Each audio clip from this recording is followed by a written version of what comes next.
Catapult with cardboard box. You need to find quite a sturdy cardboard box for this. One that is about the proportions or dimensions of a shoe box or an ice cream box is ideal. The box's width needs to be shorter than your kebab stick that you are using as an axle. So you're going to put a hole on each end of the box, and then you're going to stick your stick through it, as you can see. And it should be able to, the hole should be loose or big enough so that the stick is able to swing freely. Okay, now you need to add another stick that is perpendicular to the previous stick. So by perpendicular, I mean it stands up at a right angle. It's quite tricky to get it right, so you might need to do it outside of the box and then put it back in the box afterwards. I'm just going to cut out the back part of the box. You'll see why later, because when I pull the lever down, which is the perpendicular part, the added stick that is stuck onto the stick to stand up, it will have space to move back.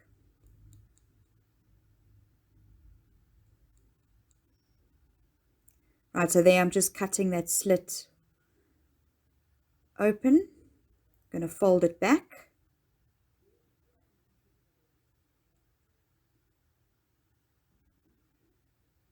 There we go. So now it'll also be easier to work with the two sticks inside, because I've got that little access hole there. Right, so there I've got my stick going through the cardboard box, and now that's how the other stick is going to be attached. I'm going to use cable ties for it, but it's important that you use 2 cable ties and you crisscross it, because you don't want the stick that is standing up, you do not want it to be to the side. It's got to be perpendicular. That means it must be at a right angle, not skew at all. So it's quite tricky. You might find it easier to do with wire or string. You might even be able to glue it. I recommend, if you do glue it, reinforce it with some string or wire or elastic band as well.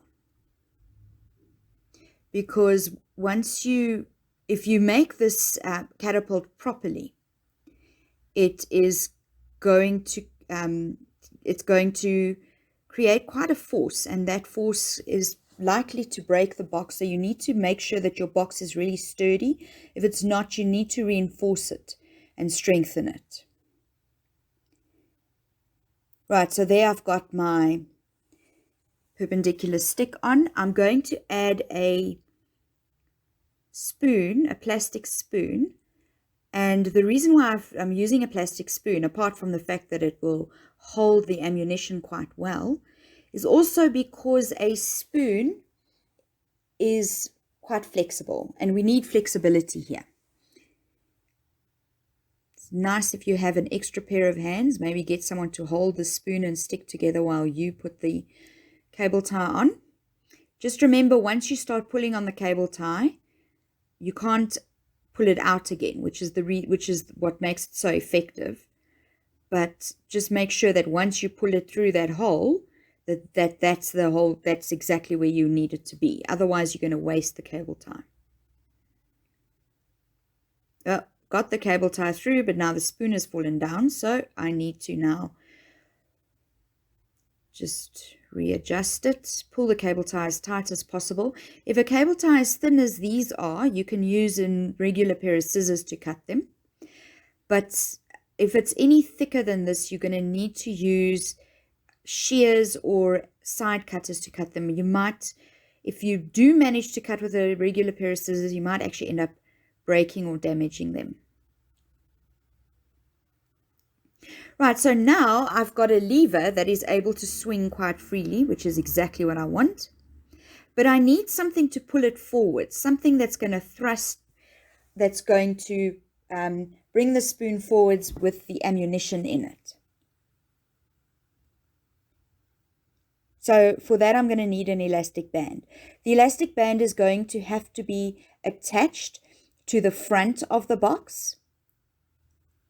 And then when I pull the spoon back, the elastic band and release it, the elastic band will thrust the spoon forwards towards the front of the box, and then hopefully the ammunition, which in this case is a crumpled up piece of paper. You can also use a sponge, but nothing heavier than a marshmallow may be used as ammunition. Maybe a ping pong ball, that would be quite a nice one, or a cork. Okay, so now I'm going to make a hole in the front of the box. And the reason for that hole is because I want to put the elastic band through the hole. And then on the other end of the hole, I'm going to use a toothpick to keep it in place. If you don't have a toothpick, you can use basically anything that's long, a matchstick. You can use a nice strong piece of cardboard rolled up, or you can use another piece of kebab stick, or chopstick, just cut it or break it to be the right size. And then I'm going to hook it over the front of the spoon, the top of the spoon. So the tricky part here is that you don't want the elastic to slide down, and that's quite finicky. You're going to see here that I'm actually going to struggle a bit with it, because it really does help if you have an extra pair of hands to hold it in place. Another thing that is very important is that you don't want your spoon to go all the way forwards and then down right to so that it makes a completely 360 circle. You want it to reach a point where the ammunition will be released. Imagine a cricket player. When a cricket player is bowling, at some point that tennis ball, you can tell I'm not a cricketer. At some point that cricket ball has to be released from the cricketer's hands.